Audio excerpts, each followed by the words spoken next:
Every account of how Ottawa became the capital of Canada tells it as a story of vision. A wise queen looking past the noise and seeing the perfect compromise nobody else could see. That's the flattering version. It doesn't survive contact with the record. The record shows a legislature so deadlocked over its own capital that it eventually gave up governing itself and mailed the decision to a monarch who had never set foot in the country, about a town so violent a few decades earlier that a Catholic priest reportedly said there was no God in it. I went looking for the moment Ottawa proved it deserved to be a capital. I found, instead, the moment everyone else simply ran out of other options. Chapter 1.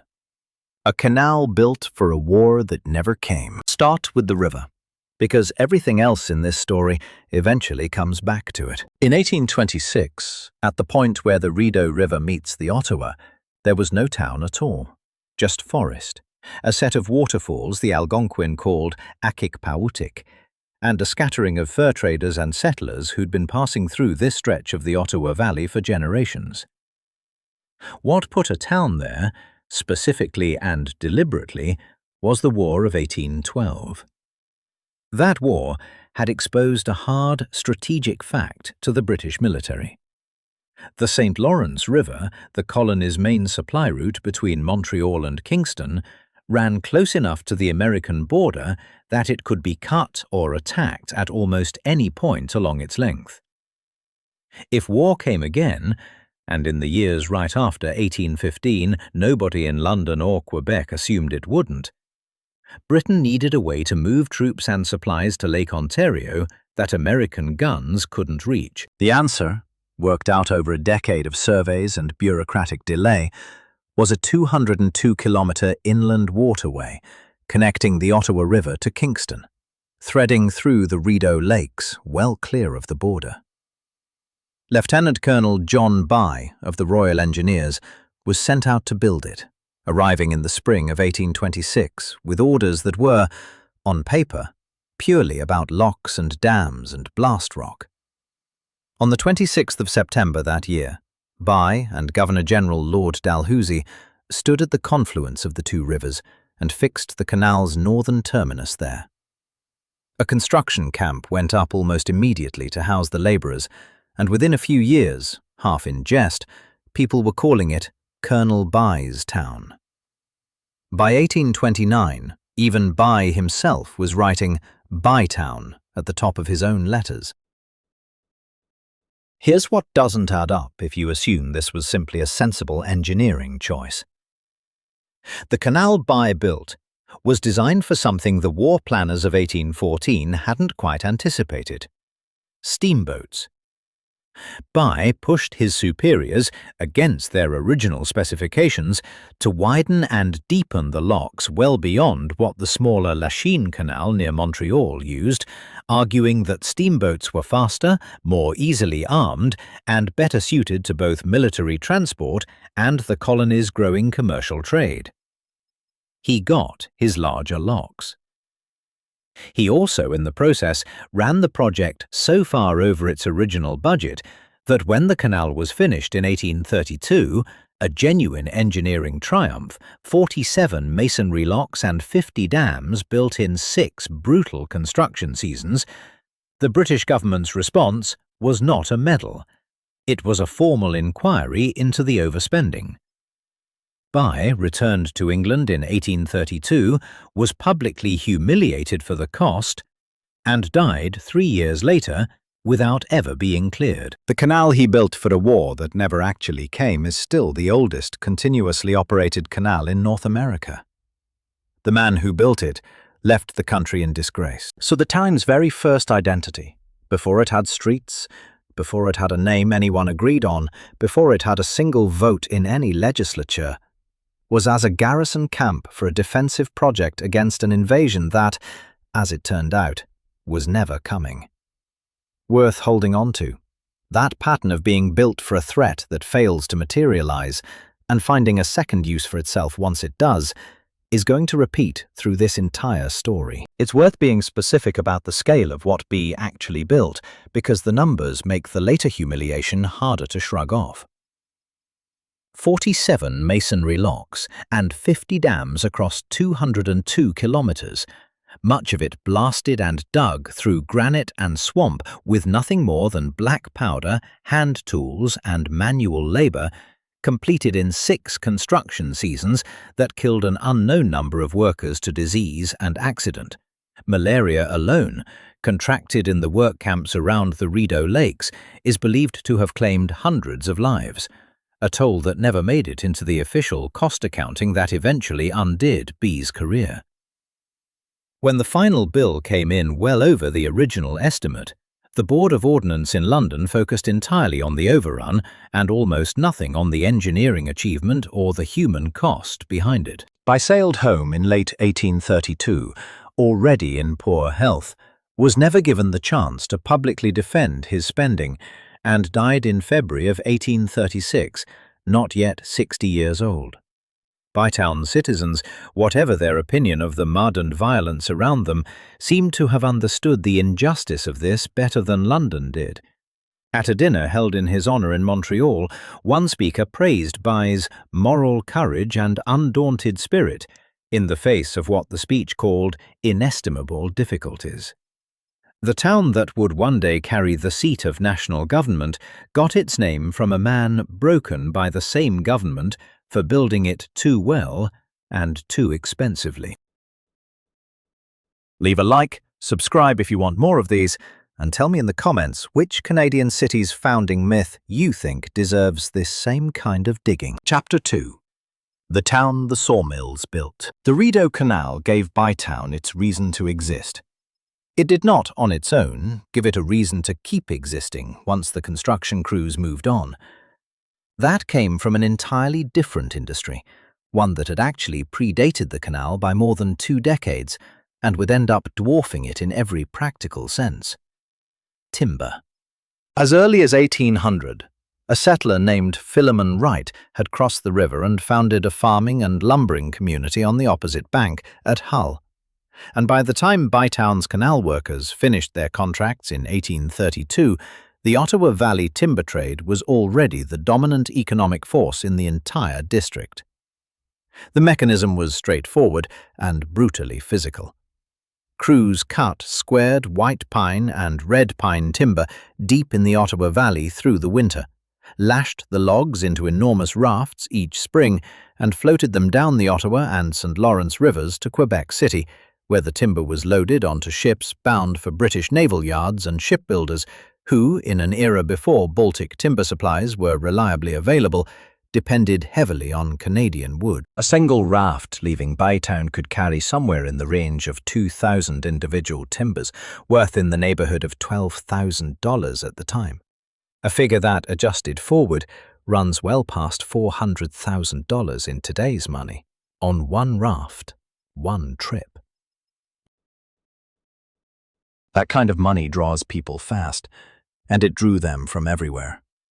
Irish immigrants fleeing hardship at home, French Canadians from the seigneuries downriver, English and Scottish settlers chasing opportunity, all converged on a raw settlement that had, as of the early 1830s, essentially none of the infrastructure a real town needs. There was no piped water, no sanitary sewers, no garbage collection, no paved streets. Roads turned to a mixture of mud and horse manure for much of the year. The town split, almost from its founding, into 2 physically and socially separate halves. Upper Town, generally English, Protestant, and comparatively well-off, and Lower Town, generally French or Irish, Catholic, and poor, the two connected by a single bridge across the canal. By 1840, the population had reached roughly 2,000 people, crowded into a settlement one contemporary account bluntly summarized as unsafe, dirty, smelly, unsanitary, and unhealthy. So who was actually running this place in its first 15 years? The colonial government that had built the canal, or the timber merchants who'd shown up afterward to make their fortunes off the same river? I kept expecting the canal, as the town's original reason for being, to remain the dominant institution.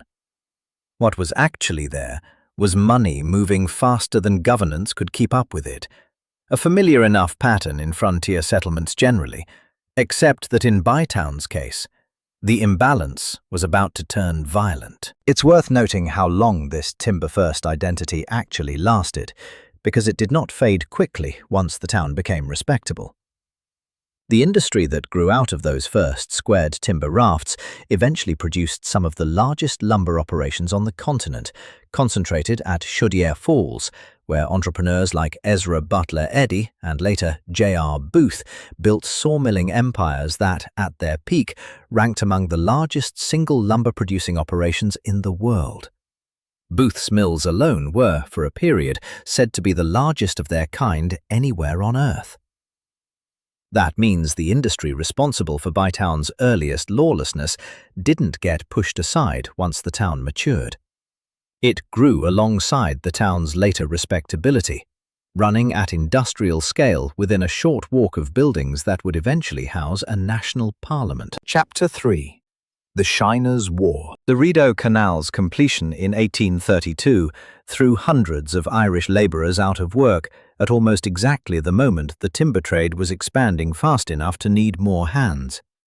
That collision, a large pool of unemployed Irish canal workers and a lumber industry that had up to that point been dominated by more experienced French-Canadian crews, is where this chapter's violence actually starts. And it starts with one man in particular. Peter Aylen arrived in Canada around 1815, reportedly as a runaway sailor who jumped ship at Quebec under a name that wasn't the one he was born with. Parish records elsewhere suggest he was baptized Peter Vallely in Ireland. By the early 1830s, he'd built a genuinely substantial timber operation, holding cutting rights on the Gatineau, Bonnechere, and Madawaska rivers as part of a monopoly group known as the Gatineau Privilege. What Aylen did next is the part that turns an ordinary business rivalry into a documented reign of street violence. Rather than compete for skilled French-Canadian labor, he began hiring Irish workers almost exclusively, positioning himself as their champion against what he framed as French-Canadian control of the timber camps and organizing them. The record uses the word shiners of disputed origin, possibly from the French chaneur, a feller of oak, into a force that by 1835 numbered somewhere around 200 men. What they did with that number is not ambiguous in the historical record. Contemporary accounts and later academic histories describe the shiners raiding rival timber claims, destroying competitors' log booms and rafts, and, once the winter cutting season ended and idle men were left in town with nothing to do, turning that same organized aggression on Bytown itself. Assault, arson, and by some contemporary accusations worse, became routine enough that a Bytown magistrate, G.W. Baker, wrote to the colonial government in June of 1835 offering his own resignation, describing a town where no person whatever can move by day without insult or at night without risk of life. There was, worth noting, no jail or courthouse in Bytown at the time. Anyone actually arrested had to be marched 50 miles overland to Perth for trial, a trip poorly paid constables were reluctant to make for fear of ambush along the way. The violence peaked in 1837, when Aylen and a mob of 40 to 60 men stormed a Nepean Township Council election being held at a Bytown tavern, beat several of his opponents with sticks and horsewhips, and destroyed official municipal papers in the process. An assault worth sitting with, not on a rival gang, but on the actual machinery of local democratic government, carried out in the open with no serious consequence for the men responsible. It took an assassination attempt against a local merchant named James Johnston, who had written to the lieutenant governor detailing Aylen's activities, to finally galvanize the town into organized resistance. Citizens formed armed night patrols, swore in special constables, and by the spring of 1837 had broken Aylen's hold on the streets, though the underlying ethnic rivalry between Irish and French-Canadian timber crews simmered on for years afterward under the broader label of the Shiners' Wars, which some historians extend out to 1845. One Catholic priest, writing of the town during its worst years, is recorded as saying simply, "There is no God in Bytown." The French-Canadian resistance to Élan's crews had its own folk hero, and the story, whether or not every detail of it survived intact, tells you something about how this conflict was remembered on the other side of the ethnic line.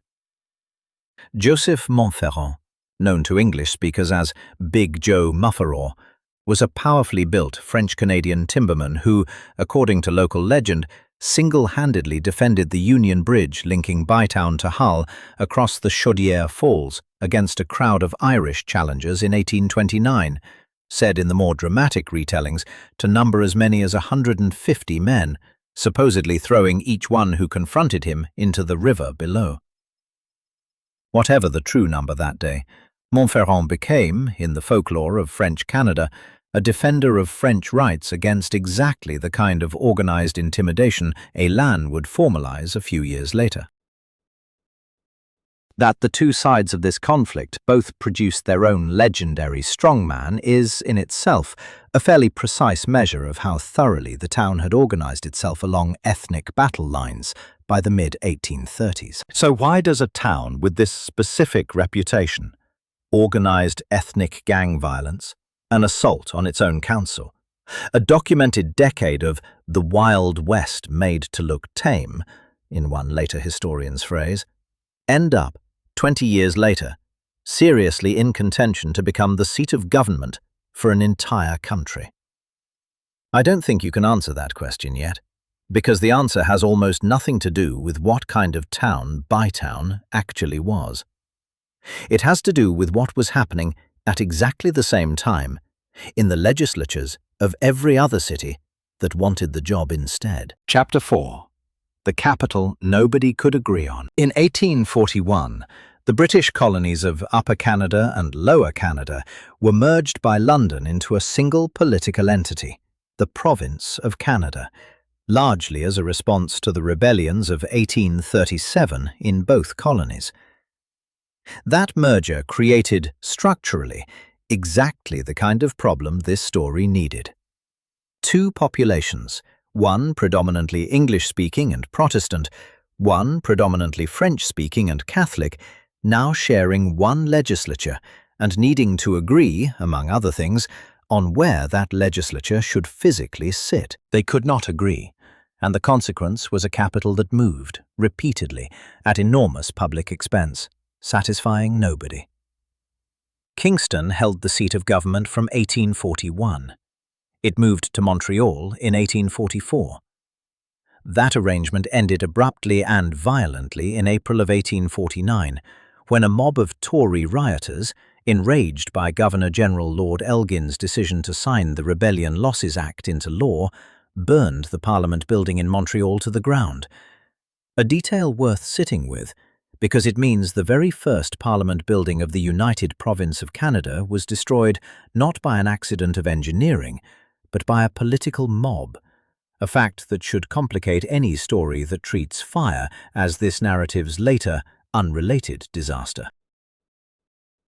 After the Montreal fire, the capital moved to Toronto in 1849, then to Quebec City in 1855, an alternating system under which the government would in fact continue to shuffle back and forth between Toronto and Quebec every few years, even after the eventual decision described in the chapters ahead. The Montreal fire deserves a moment more than most retellings give it, because it shows exactly how personal and immediate the sectional hostility behind this whole capital question actually was. The Rebellion Losses Act was designed to compensate Lower Canadians, many of them French, for property destroyed during the 1837 rebellions, including, controversially to English Montrealers, some payments to individuals who had themselves taken part in the uprising. When Lord Elgin signed the bill into law rather than reject it, an English-speaking crowd pelted his carriage with eggs and stones as he left the legislature, and that same night, A mob broke into the Parliament building, ransacked it, and set it alight, destroying, among other things, the Parliamentary Library's collection of some 23,000 volumes. Elgin himself narrowly escaped injury in the following days as the unrest continued. That is the founding trauma of the entire alternating capital system this story is trying to resolve. The first attempt at a fixed, permanent seat of government for the United Canadas ended with an actual burning building and a Governor-General fleeing an armed crowd, not with a polite parliamentary vote. Each of those moves cost real money and real disruption. Records, staff, and furniture hauled between cities every few years, and each one deepened, rather than resolved, the sectional argument at the heart of the problem. Neither side would accept the other's dominant city as a permanent capital. Toronto was too thoroughly English Canada West for Canada East's comfort. Montreal and Quebec City were too thoroughly French Canada East for Canada West's comfort. Every proposed permanent location became instantly a referendum on which half of the country the other half was being asked to defer to. By 1856, the Attorney General finally moved for a definitive one-time vote on a permanent capital, and what followed was less a decision than a demonstration of exactly how broken the process had become. Members were offered a slate of candidates: Toronto, Hamilton, Quebec, Montreal, Kingston, and the recently renamed Ottawa. And after what one contemporary account calls a veritable blizzard of competing motions, Quebec City won the vote in the lower house, 64 to 56. The same house also voted £50,000 to fund new legislative buildings there. Then the Legislative Council, the appointed upper chamber, roughly equivalent to a modern Senate, refused to approve the funding. No money, no buildings, no capital. Quebec's win evaporated on the spot. So who actually had the power to end this deadlock? If an elected majority in one house could be casually overruled by an appointed body in the other? Nobody inside the province of Canada's own political system, as it turned out. And once you understand that the machinery of self-government had genuinely, provably failed to answer its own most basic organisational question, the next chapter's solution stops looking eccentric and starts looking like the only move left on the board. Chapter 5. Punting the decision to a queen. Through 1857, the deadlock ground on. In a further round of motions, Ottawa itself managed to attract only 11 supporters out of a possible 130 seats. A genuinely poor showing, worth noting plainly for the city this whole story is ostensibly about. No other candidate could muster a majority either.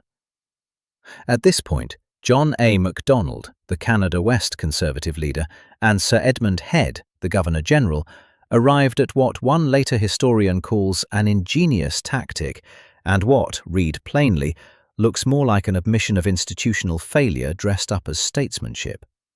Refer the entire question to Queen Victoria herself, and let an outside, disinterested monarch make the call no elected body in Canada had proven capable of making. Every city with a stake in the outcome understood immediately that this meant lobbying London directly. Kingston, Montreal, and Quebec each sent formal delegations across the Atlantic. Ottawa's response was organised locally through Bytown's former mayor, Sir Richard Scott, who drafted a memorial to the Queen emphasising the city's central geographic position between the rival regions and its access to both the Rideau Canal and the newly arrived Bytown and Prescott Railway, completed in 1855, the one piece of hard infrastructure that had, by 1857, actually elevated Ottawa from an implausible afterthought to a defensible entry in this list, though it was still, at roughly 7,700 people, dramatically smaller than every one of its rivals. Scott's memorial is worth pausing on for its own tactical cleverness, because it took a notably different approach from every rival submission. Where Kingston, Montreal, and Quebec each built their case largely on undercutting the others, emphasizing why their competitors were unsuitable, Scott's submission for Ottawa stayed almost entirely positive, laying out the city's own merits and, crucially, including a map that visually demonstrated Ottawa's central position within the combined territory of Canada East and Canada West. Scott himself argued plainly that placing the seat of government at that central point would help develop both halves of the country equally, in the very region where, in his words, a stimulus was most needed, an argument aimed less at proving Ottawa deserved to win than at reassuring both sides that neither was being asked to lose. Behind the formal memorials, Sir Edmund Head had already made up his mind, and his private reasoning is where the real decision was made. In a confidential memorandum to the Colonial Secretary, Head argued for Ottawa on 4 specific grounds. It was a fair compromise between the two Canadas, it was defensible, it sat centrally within the province as a whole, and it had the economic makings of a viable city. Note what's absent from that list. Not culture, not existing civic grandeur, not even, primarily, beauty. Defensibility, worth remembering, was not an abstract or ceremonial concern in 1857. The rebellions of 1837, Fenian tensions building along the border, and living memory of the War of 1812 all made a location safely inland from the American frontier and shielded by dense forest a genuine strategic asset, rather than a decorative one. There is, alongside that hard-nosed calculation, a softer story that has attached itself to this decision for a century and a half, and it's worth including precisely because it's the version most people actually know. Lady Head, the Governor-General's wife, was reportedly a personal friend of the Queen and an amateur watercolourist. During a visit to Bytown, the story goes, she was taken with the river views from what would later become Major's Hill Park and sketched them, sending the paintings on to Victoria, who was further softened by supportive letters from her own husband, Prince Albert, remarking on how beautiful the setting sounded. I went looking for a clean way to separate the postcard version from the real one here, and I couldn't fully do it because both threads are documented in the same archival record.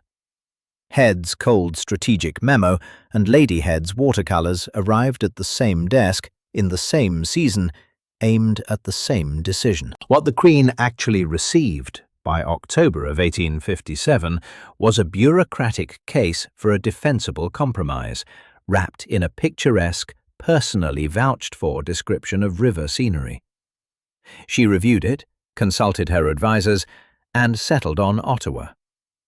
The decision was formally communicated back to Canada's Governor-General in a letter from Colonial Secretary Henry Labouchere dated the 31st of December, 1857, the last day of the year, a fittingly anticlimactic date for a decision this fought over. So was Ottawa chosen because it was the best city, or because it was the only city nobody had a strong enough reason to actively veto?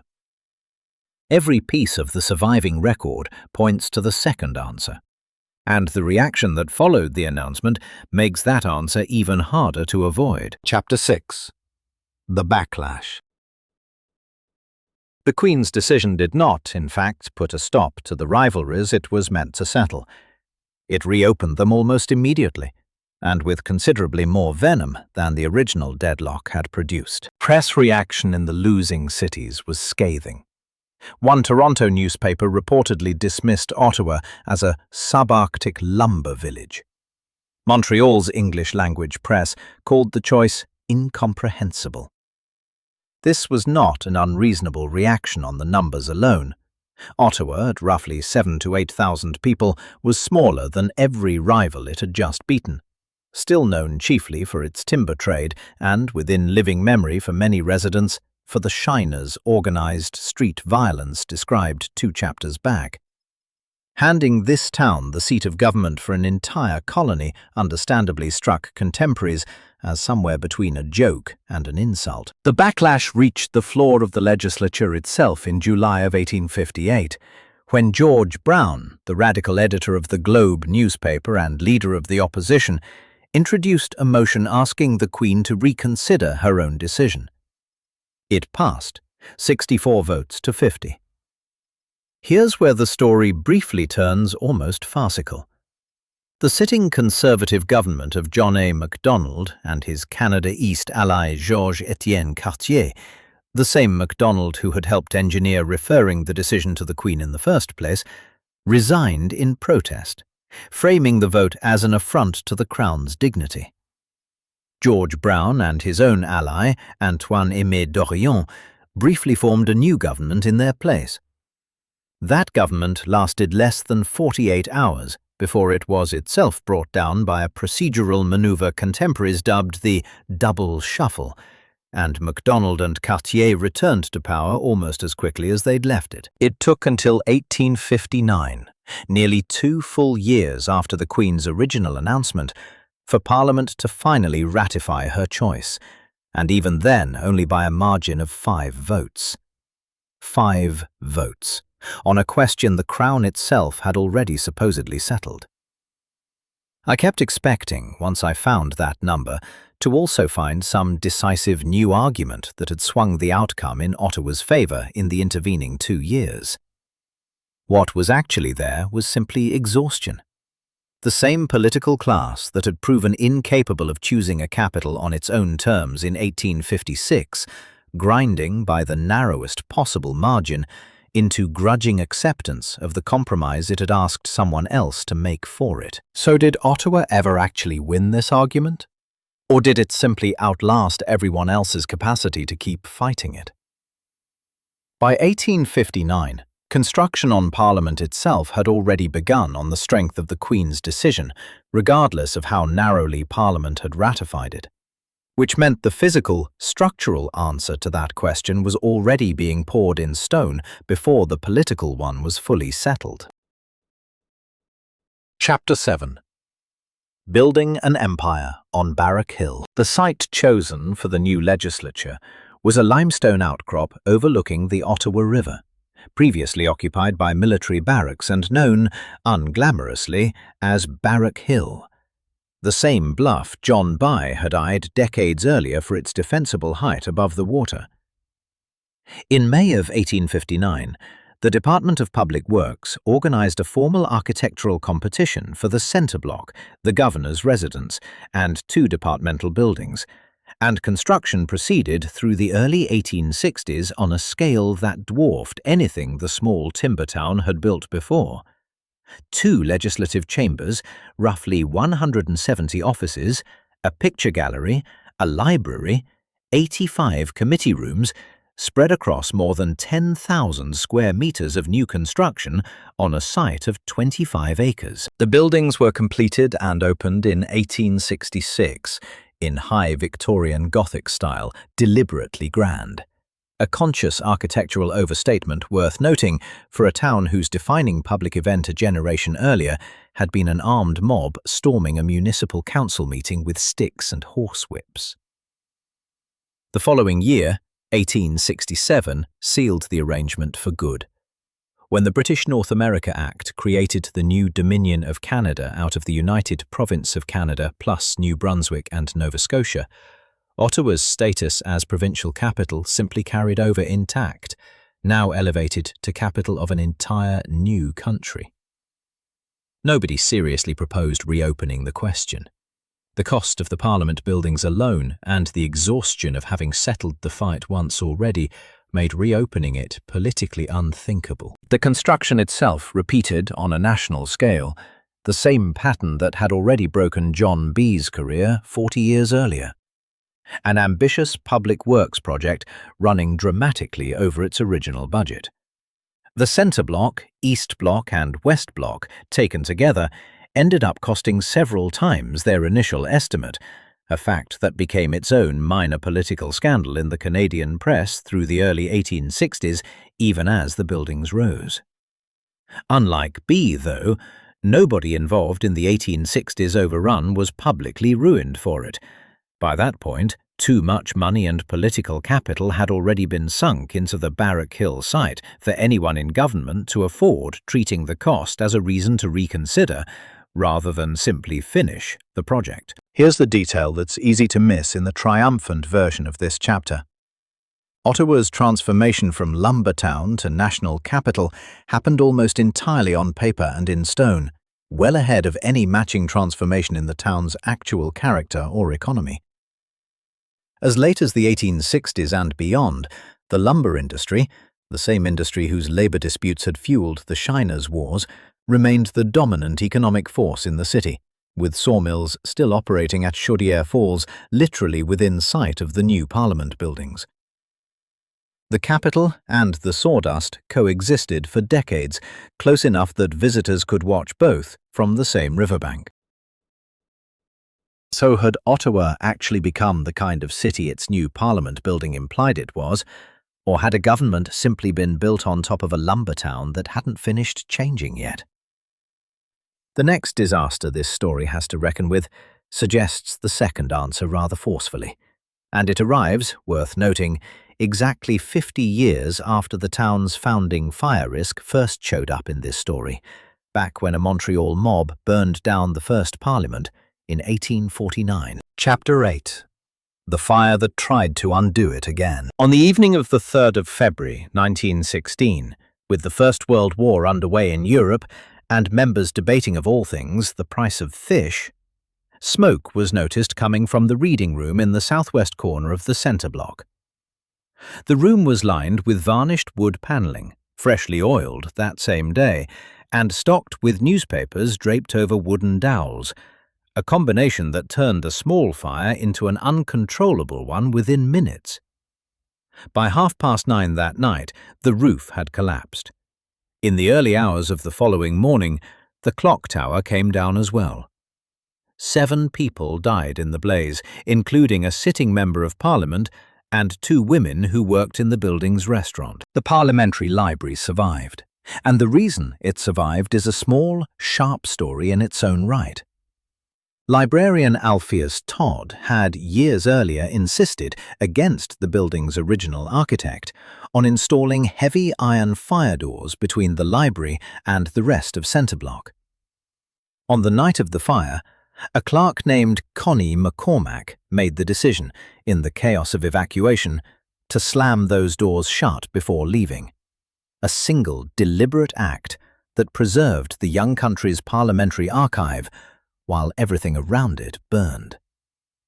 The official investigation afterward concluded the fire most likely started from a discarded cigar in the reading room's waste paper. Rumors of German wartime sabotage circulated for years regardless, and the true cause, worth being honest about, was never conclusively proven either way. Accounts differ, and the record has stayed genuinely unresolved on this point for more than a century. Reconstruction began within months, even with a world war still underway, a decision that speaks to how completely Ottawa's identity had by then fused with the idea of Canadian permanence. The country could not, politically, afford to be seen treating its own parliament as replaceable. Governor-General Prince Arthur, Duke of Connaught, relaid the building's original cornerstone on the 1st of September 1916, exactly 56 years to the day after his own brother, the future King Edward VII, had first set it as Prince of Wales in 1860, a piece of ceremonial continuity clearly intended to argue, in the middle of a war, that nothing essential about the country's foundation had actually been lost. The new centre block, designed by architects John A. Pearson and Jean-Omer Marchand, opened in stages between 1920 and 1927, crowned by a new bell tower 92 meters tall, considerably taller than the 55-meter Victoria Tower it replaced, dedicated as the Peace Tower in memory of the Canadians killed in the First World War, complete with a 53-bell carillon and a memorial chamber recording the name of every soldier who died.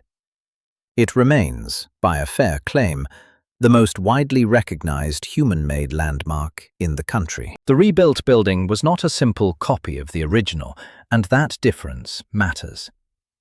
Pearson and Marchand's design used load-bearing concrete walls and a steel frame rather than the largely wooden interior structure that had let the 1916 fire spread so catastrophically fast, and the building went up one full story taller than its predecessor to accommodate additional office space.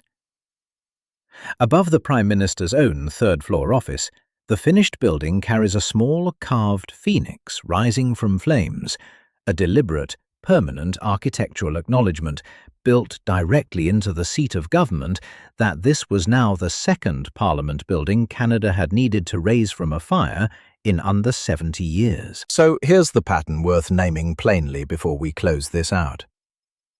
This is the second time in this story that fire has destroyed a Canadian Parliament building. The first at Montreal in 1849, burned by a political mob furious over a piece of legislation. The second at Ottawa in 1916, burned, as far as anyone can prove, by an unattended cigar. Twice, the physical seat of the country's government has gone up in flames, and twice, the country rebuilt on the same spot rather than treat the disaster as a reason to reconsider the location. By 1916, in other words, the compromise Queen Victoria settled on in 1857 had become so structurally load-bearing to the country's sense of itself that not even losing the actual building could dislodge it. Chapter 9. What the compromise actually bought. Walk along the Ottawa River today, below Parliament Hill, and the compromise looks finished, settled, almost inevitable. A limestone Gothic skyline reflected in the same water that once floated log rafts worth small fortunes downstream to Quebec, past the same falls where Irish and French-Canadian lumbermen once fought each other over jobs, past the site of a bridge where, according to local folklore, one legendary French-Canadian strongman single-handedly held off more than 150 shiners in 1829. Much of that industrial and violent history has been quietly edited out of the postcard view on purpose. Starting in 1899, the federal government created the Ottawa Improvement Commission, precursor to today's National Capital Commission, specifically to impose formal urban planning and beautification onto a city whose actual origins were considerably rougher than its new role required it to look. That project of deliberate reimagining did not stop with a single 19th-century commission, and it's worth tracing it forward, because the scale of the effort tells you how much work it actually took to make Ottawa look like it had always belonged in this role. After the Second World War, the federal government commissioned French urban planner Jacques Kréber to produce a comprehensive master plan for the capital, delivered in 1950, and the plan he proposed was sweeping by any standard.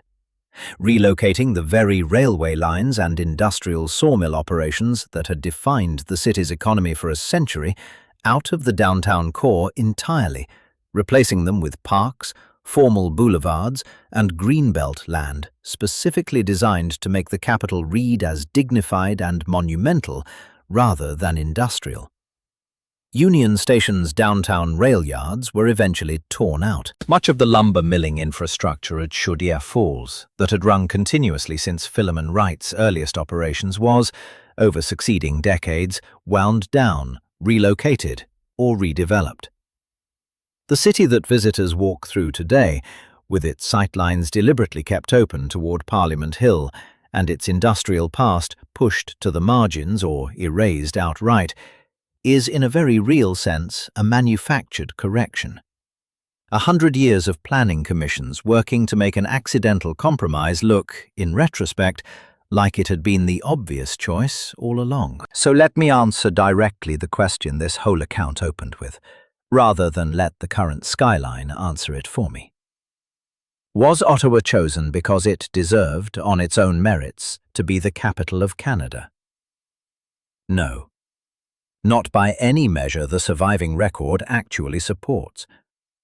It was chosen because Toronto and Montreal and Quebec City and Kingston had each spent 2 decades disqualifying one another, because a legislature that could not govern its own seating arrangement finally handed the decision to an outside arbiter, and because that arbiter's advisers valued defensibility, neutrality, and geographic compromise over grandeur, culture, or existing achievement.